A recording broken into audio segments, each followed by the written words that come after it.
warahmatullahi wabarakatuh. Ketemu lagi dengan channel kami, si Firman. Nah, pada kesempatan kali ini saya membuat video tentang cuti bersyarat berdasarkan Undang-Undang Nomor 22 Tahun 2022.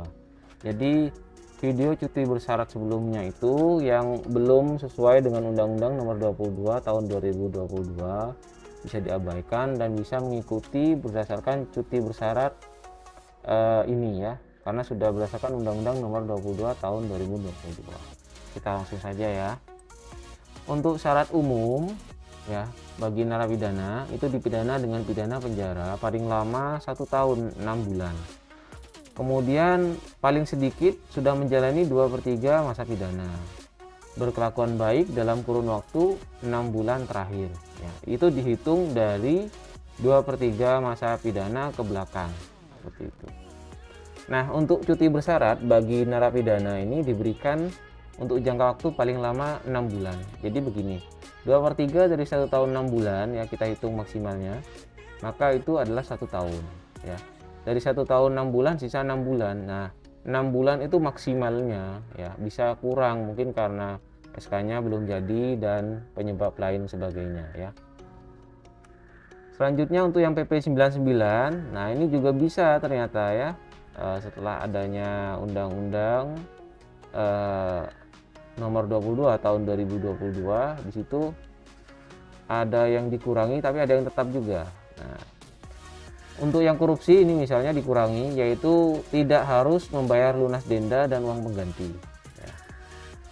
Nah, sedangkan untuk teroris ini sama, jadi selain syarat umum itu juga tetap harus menunjukkan kesadaran dan penyesalan atas kesalahan yang dilakukan, dijatuhi pidana dan menyatakan ikrar. Nah, ikrarnya itu untuk yang warga negara Indonesia itu kesetiaan kepada Negara Kesatuan Republik Indonesia secara tertulis. Tertulis loh ya. Jadi bukan berupa kata-kata tapi harus tertulis karena nanti diupload. Kemudian untuk yang warga negara asing itu tidak akan mengulangi tindak pidana terorisme secara tertulis juga ya. Nah, untuk cuti bersyarat bagi narapidana yang PP 99 ini ya, jangka waktu paling lama itu 4 bulan. Saya kurang paham juga ya masalahnya apa kok 4 bulan bukan 6 bulan.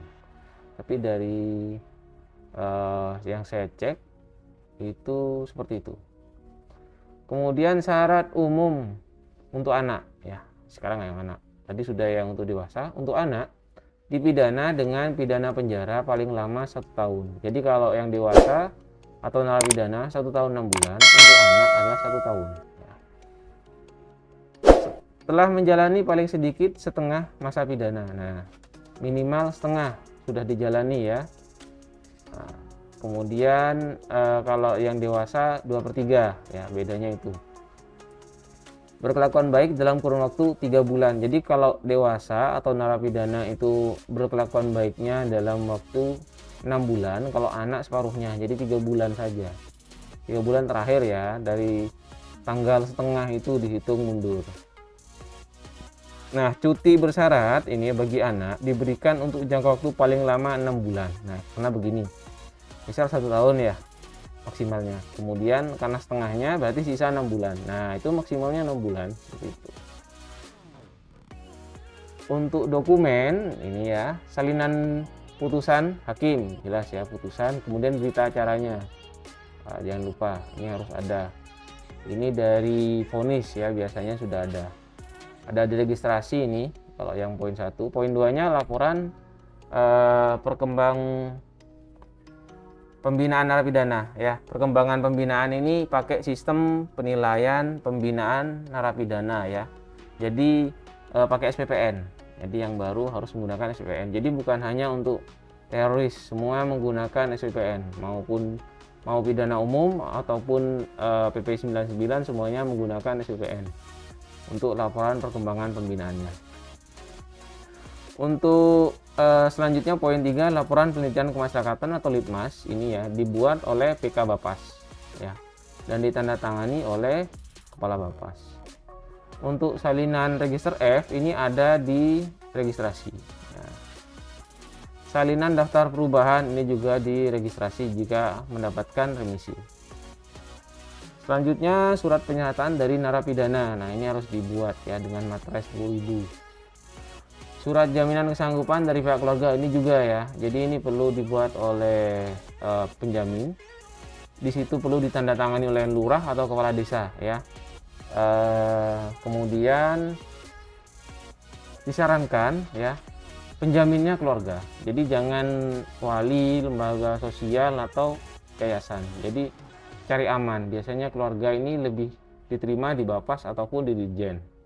Nah, di isi surat jaminan itu narapidana atau anak tidak akan melarikan diri, tidak akan melakukan perbuatan melanggar hukum. Kemudian yang kedua, membantu, membimbing dan mengawasi narapidana atau anak selama mengikuti program CB atau cuti bersyarat ya.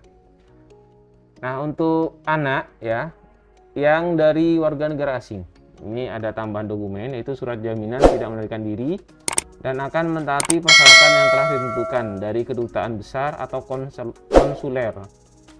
Kemudian keluarga, orang atau korporasi yang bertanggung jawab atas keberadaan kegiatan narapidana atau anak selama berada di wilayah Indonesia. Ya.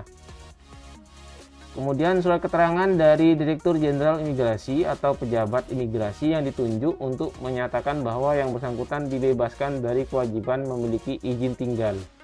Karena dipidana ya, jadi harus ada ini. Kemudian yang terakhir, surat keterangan tidak terdaftar dalam red notice dan jaringan kejahatan transnasional terorganisasi lainnya. Nah, yang buat ini Sekretariat Nasional Sentral Bureau Interpol Indonesia. Nah, untuk yang anak ya, yang ada tindak pidana terorismenya itu melampirkan surat keterangan telah mengikuti program deradikalisasi. Jadi anak dan narapidana ini harus melampirkan ini ya. Ini bisa dibuat oleh kepala lapas atau kepala Badan Nasional Penanggulangan Terorisme ya, BNPT. Nah, ya mungkin itu saja ya penjelasan dari saya tentang cuti bersyarat berdasarkan Undang-Undang Nomor 22 Tahun 2022. Jika ada yang ingin ditanyakan berdasarkan penjelasan ini, silahkan tanyakan di kolom komentar di bawah ini ya. Dan jika kalian menyukai video ini, jangan lupa di like dan subscribe ya. Terima kasih. Wassalamualaikum warahmatullahi wabarakatuh.